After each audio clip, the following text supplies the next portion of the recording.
नमस्कार दोस्तों, मैं पंकज यादव अपने चैनल पर आप सभी लोगों का स्वागत करता हूं। आज आप लोगों से बहुत ही महत्वपूर्ण बात करना है। विषय ऐसा है जो कि करंट में काफ़ी चर्चा का विषय है। एक इतिहास के परीक्षार्थी और अध्यापक दोनों होने के साथ ही साथ हमें लगता है कि इस विषय पर आपका मार्गदर्शन करना अति आवश्यक है।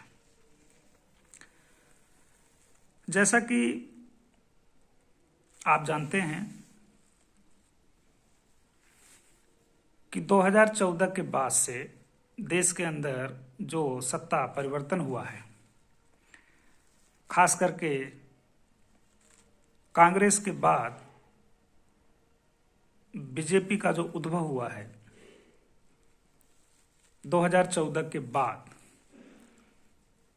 तो मोटा मोटी 2014 से 2024 समाप्त हो गया है। तो इन 10 सालों में भारत के अंदर ऐसा देखा जा रहा है, जैसा कि करंट सरकार ऐसा कहती है कि हम सांस्कृतिक राष्ट्रवाद पर काम कर रहे हैं, सांस्कृतिक राष्ट्रवाद को बढ़ावा देने का प्रयास किया जा रहा है। उस क्रम में बीजेपी धर्म को केंद्र में रख करके ज्यादातर नीतियों का क्रियान्वयन कर रही है।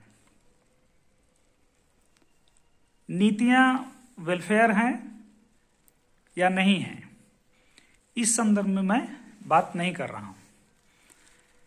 मैं इसी का छिंद्रान्वेषण करने जा रहा हूं कि सांस्कृतिक राष्ट्रवाद है क्या। सांस्कृतिक राष्ट्रवाद के नाम पर क्या भारत को उस जगह ले जाया जा रहा है जहां जाना देश के लिए अच्छा नहीं होगा, ऐसा मेरा मानना है। आप लोगों का क्या मानना है, कमेंट करके बताएंगे। धर्म के नाम पर जब समाज में विद्वेष पैदा किया जाए, धर्म वास्तव में क्या होता है? धर्म का मतलब है कि मानव समाज को आगे बढ़ाने के लिए, उत्कृष्टता पर ले जाने के लिए एक गाइडलाइन कह सकते हैं, मानव जीवन को उच्चतर अवस्था में पहुंचाने के लिए। धर्म से अच्छा कुछ नहीं हो सकता है। बट धर्म के नाम पर अगर कोई पॉलिटिकल पार्टी सत्ता प्राप्त करना चाहती है और देश के सामाजिक ताने बाने को ध्वस्त करना चाहती हो, तो ऐसी नीतियों का विरोध किया जाना देश के अंदर अति आवश्यक हो जाता है। अब क्या है, बीजेपी कहती है कि हम कल्चरल नेशनलिज्म को आगे बढ़ा रहे हैं। तो सांस्कृतिक राष्ट्रवाद के नाम पर इसी सरकार ने कुछ संतों, महात्माओं को खुली छूट दे रखी है। उनके मन में जो भी आए वो बोल दें, जो भी समझ में आ रहा है बोल दे रहे हैं। उसके सामाजिक ताने बाने पर उसका क्या असर पड़ेगा, उससे उनको कुछ नहीं लेना देना। अभी आप देखते हैं कि जो राम जन्मभूमि विवादित मुद्दा था, लंबे समय तक उसका विवाद चला आ रहा था। 1991 के बाद बाबरी विध्वंस हुआ, कितनी सारी समस्याएं हुई।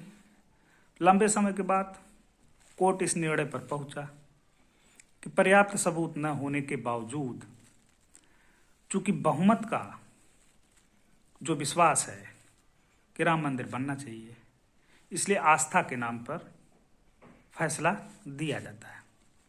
तो एक वर्ग ने उसको स्वीकार किया और राम मंदिर का निर्माण हो गया, जिसका हम सभी लोग स्वागत करते हैं। इसमें कोई प्रॉब्लम नहीं। लेकिन कुछ बाबा हैं जो आए दिन कोई कह रहा है कि भारत को हिंदू राष्ट्र बनाना है, कोई कह रहा है कि जहां जहां मस्जिद है उसमें मंदिर के प्रमाण खोजे जाएं। एक बहुत विद्वान संत हैं, वर्तमान हमारे देश में हिंदू धर्म के पुरोधा कहा जाता है, शंकराचार्य की उपाधि मिली हुई है, बहुत सारे किताबों के राइटर हैं, रामभद्राचार्य, तुलसी पीठ के संस्थापक हैं। He has written so many books. He is a very intelligent person. ऐसा मैं भी मानता हूँ, ऐसा बहुत सारे लोग मानते हैं। और 2024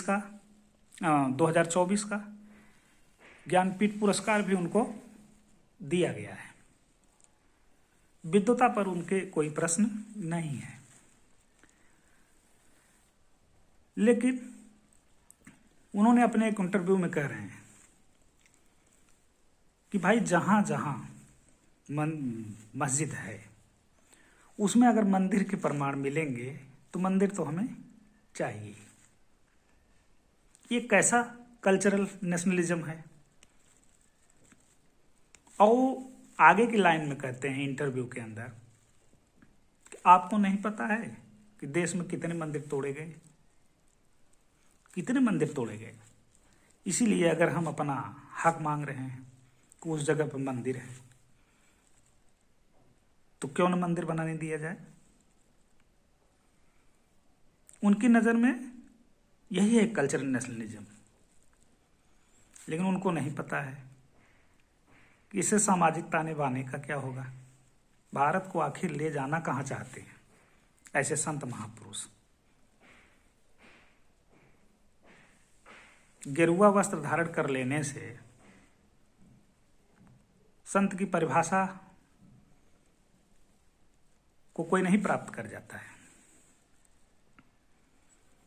अब कोई रामभद्राचार्य से पूछे कि जो भी मंदिर तोड़े गए तो उस समय तो पूरी दुनिया में फ्यूडलिज्म का बोलबाला था। फ्यूडलिज्म सामंती समाज था, तो डेमोक्रेसी जैसी अवधारणा तो थी नहीं। विदेशी शासक आए, हम आप कमजोर थे, कहीं न कहीं विभाजन था और हम गुलाम बने। फिर उस स्थिति में कहाँ मंदिर तोड़ा गया, फिर वहाँ मस्जिद बनाया गया। ऐसा तो नहीं है कि सारे मंदिरों को तोड़ ही दिया गया था। अगर सारे मंदिरों को तोड़ दिया जाता तो पूरे भारत में हर जगह मस्जिद ही दिखाई देना चाहिए था। ऐसा तो नहीं है। बहुत सारे मंदिर पूर्वत रहे हैं और भारत में 500-600 साल का मुस्लिम शासनकाल रहा है, आप जानते हैं। 1206 से दिल्ली सल्तनत की स्थापना हो रही है। वो क्रम जा रहा है 1757 तक देखा जा रहा है। इतना लंबे शासनकाल में, सो कॉल्ड मुस्लिम शासनकाल में, तो उस समय तो इतने लंबे शासनकाल में तो सारे मंदिर तोड़ दिए जाते। ऐसा तो हुआ नहीं है। बहुत सारे मंदिर अंग्रेजों के ज़माने में थे, आज़ादी के बाद भी अस्तित्व में है। लेकिन अगर तोड़ा गया तो फ्यूडलिज्म था, जिसकी लाठी उसकी भैंस थी। डेमोक्रेसी जैसी अवधारणा तो थी नहीं। आज तो भारत डेमोक्रेसी के अंतर्गत है ना। तो अब हर जगह जितने भी मस्जिद हैं वहां तोड़ करके मंदिर बनाना क्या उचित होगा?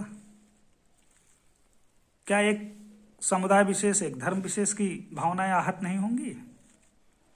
बहुसंख्यक को तो ये भी ध्यान में रखना होगा कि अल्पसंख्यक वर्ग को सुरक्षा देना, उनको विश्वास में लेना, ये बहुसंख्यक वर्ग की बहुत बड़ी जिम्मेदारी है।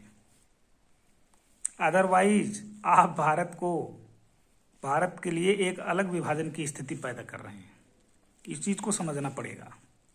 आज आप डेमोक्रेसी में रह रहे हैं और India one of the largest democracy in the world, पूरी दुनिया में ढिठोरा पीटते हैं। हमारे प्रधानमंत्री जाकर के यूनाइटेड नेशन में भाषण देते हैं, भाई हम बुद्ध के देश से आए हैं, बुद्ध के देश से आए हैं, हम युद्ध नहीं करते हैं।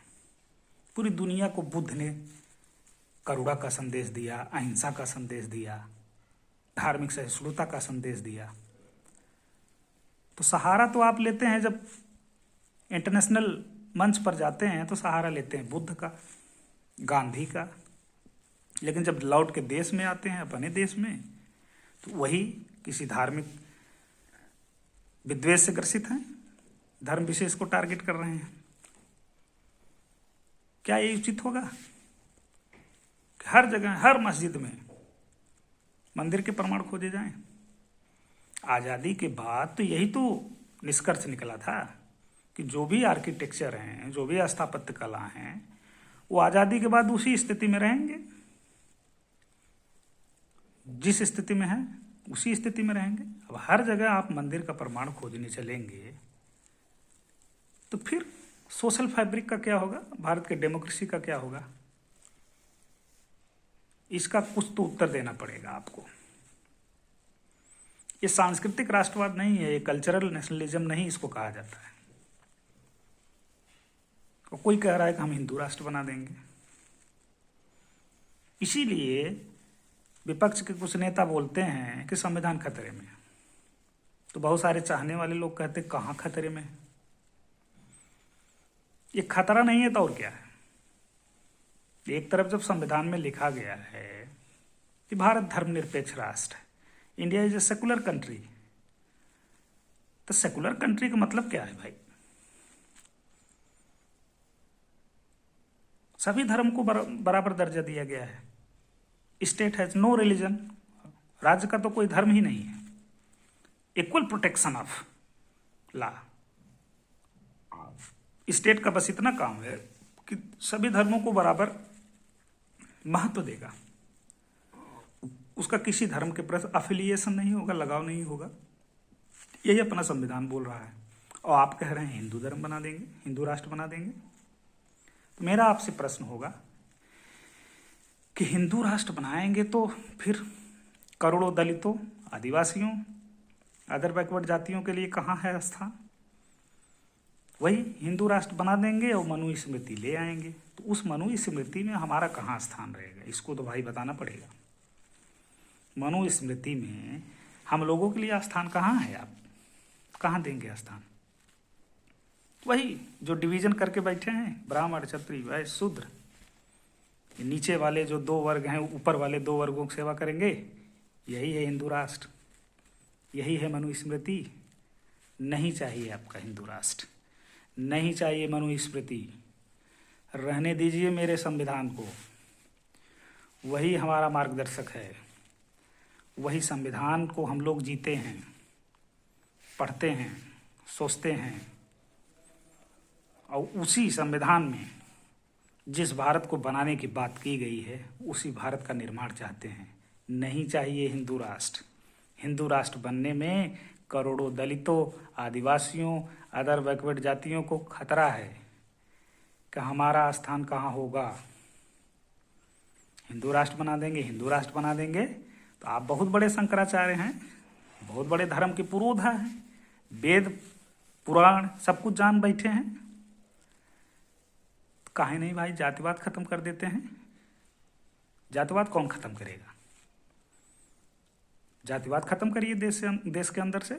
सबसे बड़ी समस्या तो यही है आधुनिक समाज में, आधुनिक भारत में सबसे बड़ी समस्या है। जातिवाद को डाइल्यूट कौन करेगा भाई? जब जाति खत्म करने की बात आएगी तो मौन धारण कर लेंगे, हिंदू राष्ट्र बना देंगे।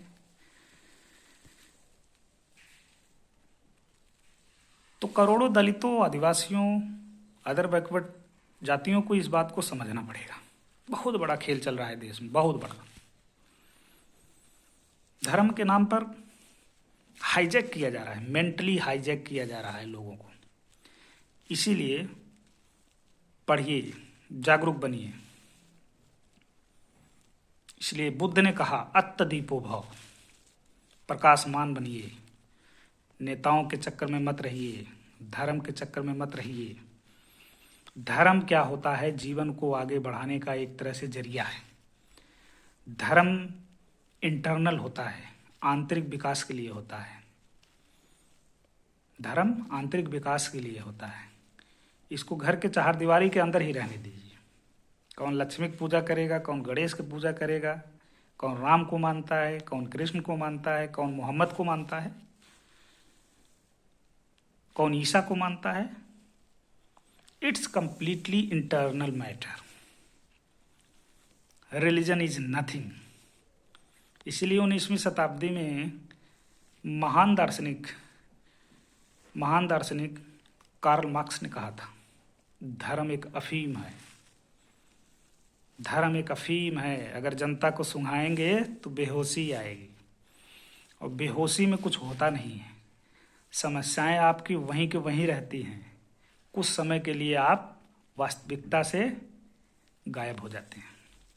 समस्या तो वहीं के वहीं है, उसका समस्या का समाधान नहीं हो पाता है। इसीलिए धर्म का सहारा लेकर के कुछ राजनीतिक दल, कुछ राजनीतिक नेता भोली भाली जनता को मूर्ख बनाने का प्रयास करते हैं।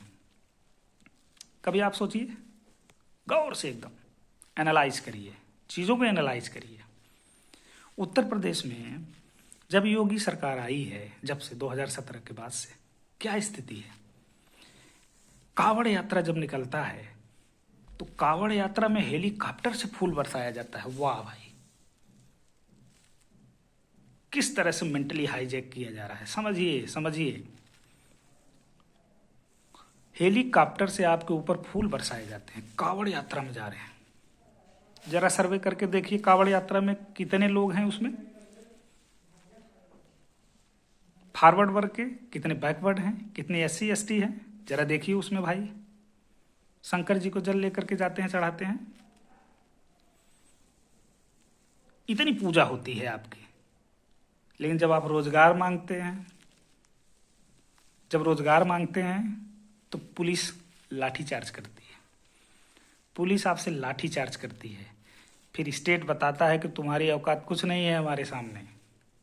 स्टेट निरंकुश स्थिति में दिखाई देता है।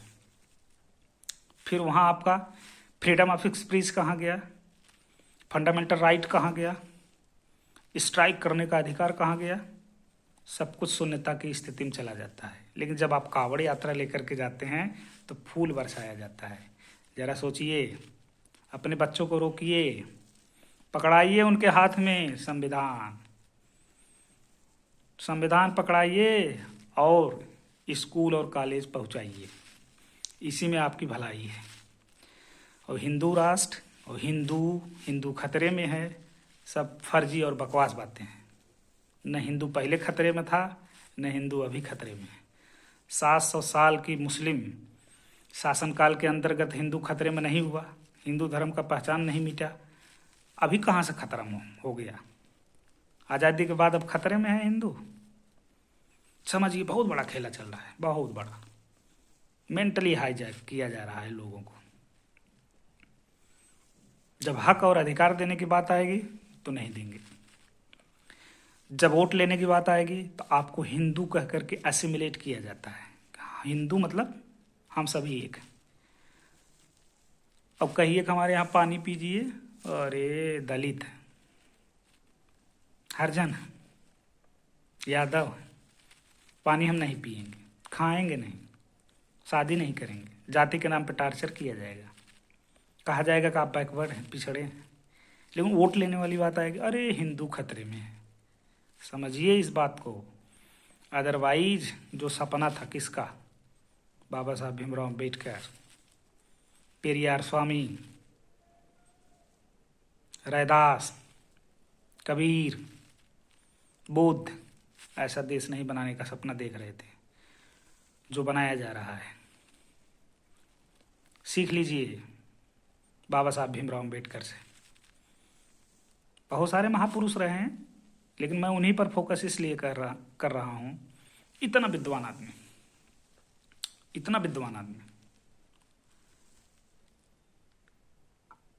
आधुनिक भारत के इतिहास में तो शायद ही उतना कोई पढ़ा लिखा हो जितना बाबा साहब भीमराव अम्बेडकर के पास डिग्रियां थी।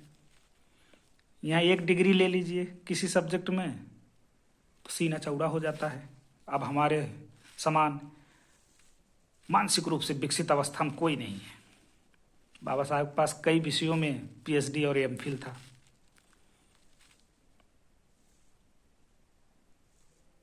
जब उनकी किताबें वापस आ रही थी तो जहाज डूबने वाला था, बहुत सारी किताबें फेंक दी गई थी, उसके बाद भी 16,000 किताबें बची थी।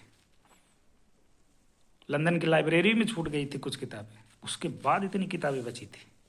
इतना पढ़ा लिखा वेल एजुकेटेड आदमी अगर आज ही जा करके लास्ट में कहता है कि हिंदू धर्म को तो हम सुधार नहीं सकते हैं, लेकिन हिंदू धर्म से अलग तो हो ही सकते हैं। हिंदू धर्म को छोड़ करके बौद्ध बन गए थे, बौद्धिस्ट हो गए थे। कुछ तो बात रही होगी, ऐसे ही तो उन्होंने छोड़ा नहीं, ऐसे ही उन्होंने कमेंट नहीं किया था। इस चीज को समझिए कि हिंदू कह करके आपकी मूर्खता का कितना लाभ ले रहे हैं। यही सब देश के अंदर हो रहा है। चूंकि अब हम इतिहास के स्टूडेंट हैं और टीचर भी हैं, तो इसलिए हमने सोचा कि आपको बताएं। ऐसे तो देश में पूरी तरह से भूचाल आ जाएगा। क्या भारत का दोबारा बंटवारा करना चाहते हैं? हर मंदिर के अंदर, हर मस्जिद के अंदर मंदिर खोज रहे हैं। कौन सी व्यवस्था है, कौन सी सोच है?